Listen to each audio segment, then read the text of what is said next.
Hey guys, Audrey Wise, Realtor here in Arden, North Carolina with Journey Realty Group. Thanks for tuning in today.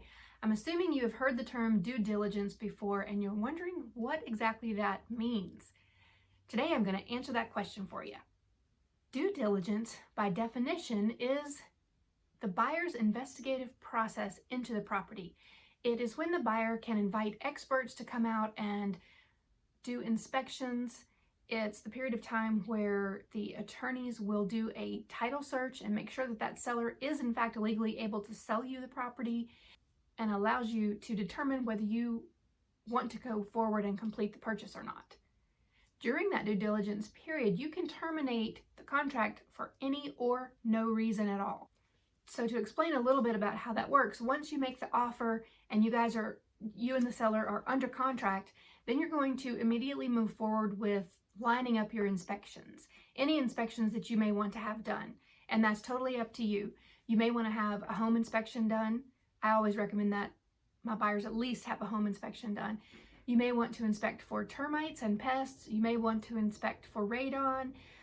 If the home inspector does find any major issues, let's say with the foundation or some kind of structural thing, then they're going to recommend that you have a structural engineer come out and do an inspection even further on that.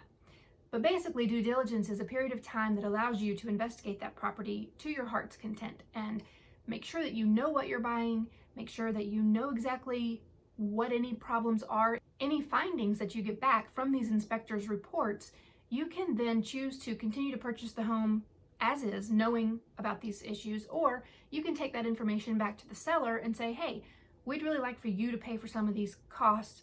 You can even ask them to pay for all of it if you'd like to.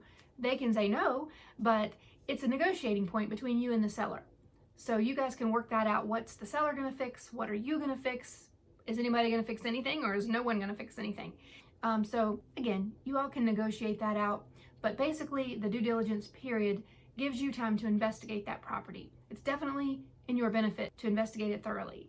Oftentimes, there is a fee associated with the due diligence period because the seller is taking the home off the market for you. I'll address that in another video. I mentioned earlier a few kinds of inspections that you may want to have done during this process. I did make a separate video that's got a due diligence checklist, which just basically gives you a list of things that you may or may not want to look into during your due diligence process. Thanks so much for watching. For more on due diligence, watch either one of these videos. And if you want to not miss anything, hit the subscribe button